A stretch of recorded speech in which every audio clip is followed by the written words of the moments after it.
Magandang buhay, bagong Pilipinas. Narito ang mga mainit na balita na naglalaman ng mga naganap na aktibidad at pangyayari sa loob ng isang linggo sa Eastern Police District. Mga balitang may puso at tunay na serbisyong publiko para sa bayan. Ito ang mga balitang pamamarisan. Patnubay mo sa silangan.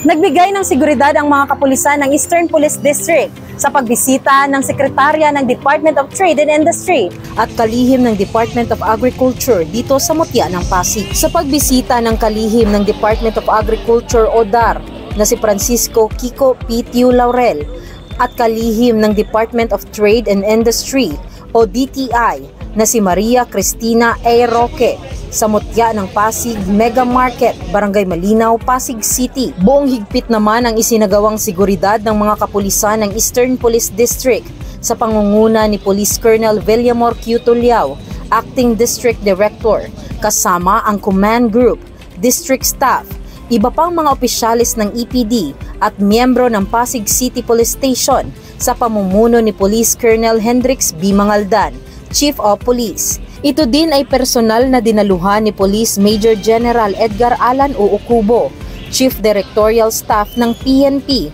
at Mayor ng Pasig, Honorable Vico Soto. Tinignan natin yung pagbabantay ng DTI dun sa presyo ng ating mga pangunahing bilihin. So far, naging successful naman yung security coverage natin dito sa pagbisita ng ating Secretary ng DTI at Secretary ng Department of Agriculture. Ang nasabing inspeksyon ng matataas na kalihim ng DAR at DTI ay upang matiyak na ang mga pangunahing produkto tulad na lamang ng bigas, karne ng baboy at baka, isda, manok, itlog at iba pang mahahalagang bilihin ay tama at naaayon sa itinakdang regulated na presyo at ito ay dumaan sa tamang kalidad ng produkto na dapat na ibinibenta sa merkado nang sa ganon maging patas at ligtas ito sa mga mamimili. Napakalaking karangalan kasi nabisita yung palengke ng Pasig. Nagpapasalamat din kami kasi yung mga kapulisan natin is nakapantay para maprotektan yung mga tao na dumadaan para sa kaligtasan po nila. Hiling ng Eastern Police District sa ating mga kababayan, lalo na sa ating mga mahal na market vendors, na tayo ay sumunod sa batas na itinakda ng Department of Trade and Industry at Department of Agriculture upang hindi po tayo magkaproblema at makapaghanap buhay po tayo ng maayos. Hangad din ng EPD ang kooperasyon ng publiko at i-report ang mga masasaksihang paglabag sa kinauukulan. Nais ng mga kapulisan na tayong lahat ay mamuhay ng patas para sa ikakapayapa at ikaunlad ng ating komunidad. Ang EPD ay patuloy ang isinasagawang ugnayan sa ating komunidad, partikular sa sektor ng edukasyon. Isang Memorandum of Agreement signing ang isinagawa sa pagitan ng Eastern Police District at University of Perpetual Health Delta System sa EPD Conference Room, ika-15 ng Enero, taong kasalukuyan, na may temang Great Partnership towards Personnel Competence and Excellent Service of Eastern Police District in Metro East. Ang nasabing MOA signing ay pinangunahan ni Police Colonel Villamor Q. Tulyao, Acting District Director ng EPD, at ni Dr. Eduardo C. Cialcita, Dean, Graduate School, University of Perpetual Health System Delta, kasama ang mga miyembro ng EPD Command Group sa pangangasiwa ng District Community Affairs and Development Division sa pangunguna ni Police Colonel Celerino M. Sacro Jr., Chief DCAD. Ito ay kaugnay na din sa programa ng EPD patungkol sa pagpapataas ng moralidad at pangangalaga sa mga miyembro at kapulisan nito tungo sa dekalidad na serbisyo publiko. Layunin ng nasabing agreement sa pagitan ng EPD at nasabing universidad ay mabigyan ng pagkakataon ang ating mga kapulisan na makapag-aral ng master's degree sa isang graduate school na may kaukulang diskwento sa tuition fee nito.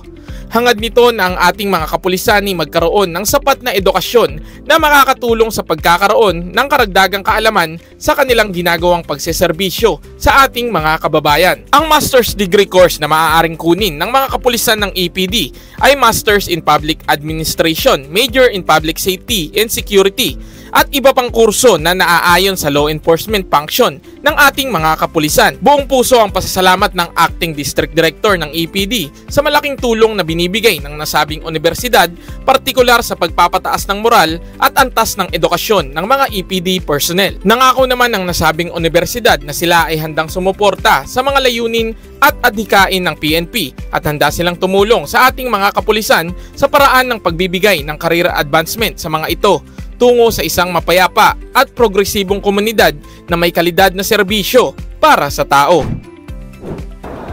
4 na retirees ang binigyang parangal sa Salamat Kapatid program ng EPD sa araw ng kanilang pagre-retiro. Special Orders Number NHQ Ang nasabing programa ay pinasinayaan ni Police Colonel Leonard L. Luna, Deputy District Director for Administration ng EPD, kasama ang iba pang miyembro ng command group, mga district staff at dinaluhan din ito ng mga pamilya ng mga nagretiro. Ang 4 na retirees na binigyang parangal ay mula sa 4 na himpilan ng pulisya ng EPD.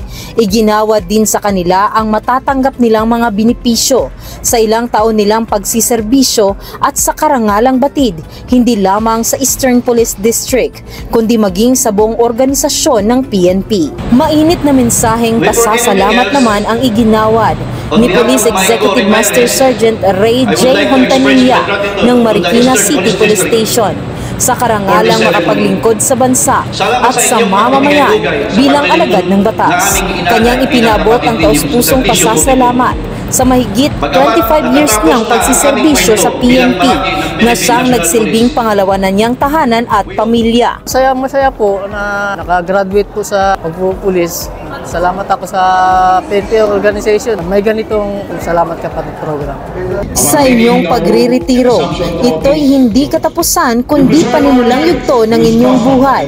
Saludo ang buong kapulisan ng Eastern Police District sa inyong serbisyo at pagsasakripisyo para sa paglilingkod sa ating bayan. Muli, isang pagpupugay sa ating mga huwarang bayani.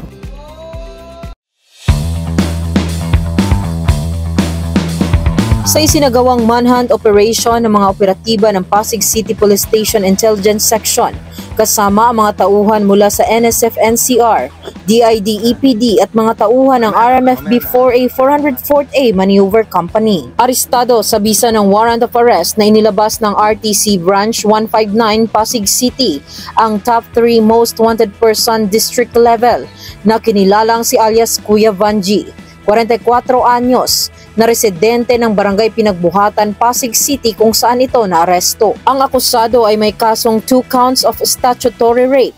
Matapos basahan ang kanyang karapatan ay maayos naman itong sumama sa mga otoridad at sa ngayon ay nasa kustodiya siya ng Pasig PNP para sa kaukulang disposisyon habang hinihintay ang nakatakdang araw ng pagdinig ng kanyang kaso sa korte.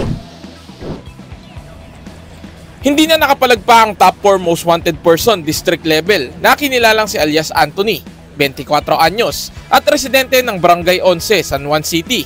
Nahanap at naaresto itong akusado sa kahabaan ng Commonwealth Avenue, Quezon City ng mga tauhan ng San Juan City Police Station. Wanted ang suspect sa kasong paglabag sa Comprehensive Dangerous Drugs Act of 2002, Section 5 and 11 of RA 9165.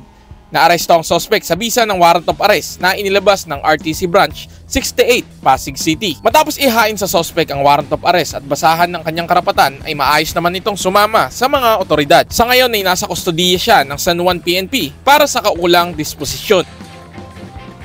At yan po ang mga nagbabagang balita mula sa distrito ng mahuhusay. May profesionalismo at disiplinadong pulis. Ang Eastern Police District. At kami po ang inyong tagapaghatid ng balitang pamamarisan. Ako po si Police Corporal Aljeo Matiming. At ako naman po si Patrolwoman Jovelyn Lusada. Tunay na pamamarisan. Police EPD yan. Ang patnubay mo sa silangan.